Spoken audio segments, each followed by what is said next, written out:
So as someone who's about as responsible as a half-eaten piece of lettuce, let me tell you that living alone is definitely not the lifestyle for me. Now don't get me wrong, it definitely has its perks. As the obnoxiously stereotypical introvert in my family, I appreciate having some privacy. However, after a certain point, I've begun to realize that I'm not exactly capable of taking care of myself. Now I've had two experiences living alone, one of which took place when I was around 13 or 14 and lasted for around a week, and the other taking place from around August of last year to just under a week ago. Each of these was jam-packed with teenager shenanigans, and mind you, when I say living alone, it's not like I went off to start my own life. I was still very much dependent on my parents. In fact, living might not even be the best term to describe the first experience, but I suppose it never hurts to explain it anyway. So let's set the stage. During this time period, my parents had just rented out a new cabin in the next state over and wanted to take a vacation there to escape the summer heat. Meanwhile, I didn't want to go. I expressed this to my parents, and they were just like,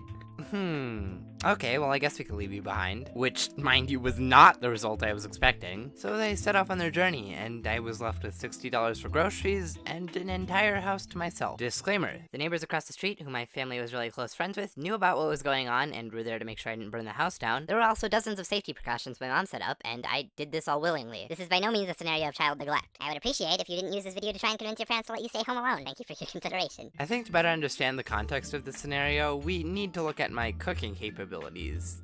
By which I mean, there are none. You see, nowadays I could probably scramble some eggs if I really put my mind to it, but back then using a stove was about as impossible for me to do as reading with your eyes shut. So during this time, I had to completely rely on microwavable food for my lunches and dinners, and my diet got to be about as bad as it'll ever get. On my first trip to the local supermarket, I'm pretty sure the healthiest thing I brought back was the plastic bag. During this week, I collectively spent around 100 hours playing Minecraft and watching anime, and thanks to the lack of parents enforcing my bedtime, I ended the week with a sleep schedule so bad that I was too scared to let them know when they got back. I ended up at one point staying up for 30-something hours straight just to fix it. That summer was actually the first time I ever pulled an all-nighter, and I didn't even do it on purpose. I just kinda sat in my bed watching anime and eventually noticed the sun had come up, and I actually quite literally fell out of my bed in shock. Well, partially at least. The bed was actually really close to the ground and it kinda rolled off, but still. Fun fact, the one and only time I've been grounded happened because I was caught staying up past my bedtime playing Minecraft.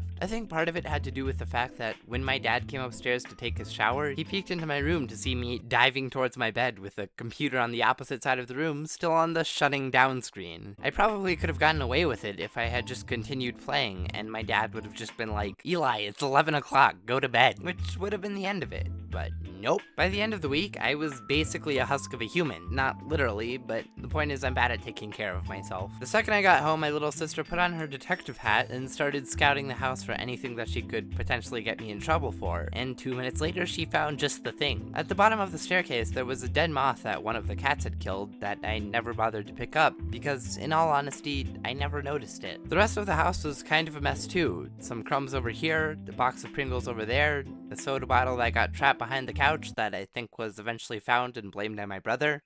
Sorry, bro.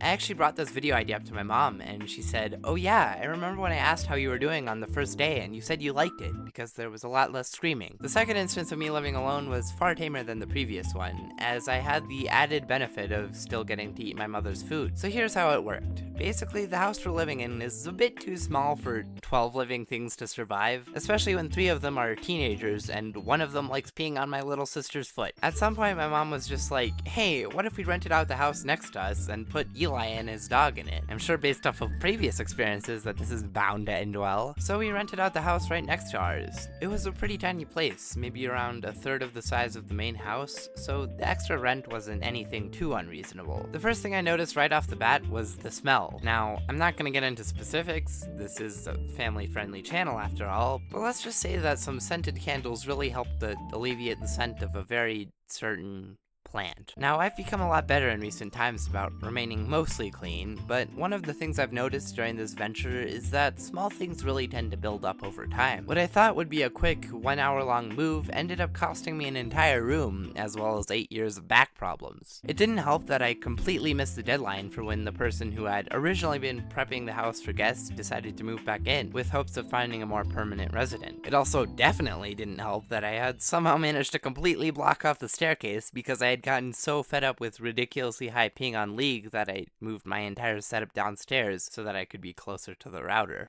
Not my proudest moment. And I think that's not a bad place to end off this video. There are quite a few other stories to tell, but I think a lot of them fit better with other video ideas. If you haven't already subscribed to this channel, just know that I have your family held hostage. I think the moral of the story is that when your parents tell you things like, go to bed at a reasonable hour, or don't eat exclusively junk food, you should probably follow my example and do the exact opposite.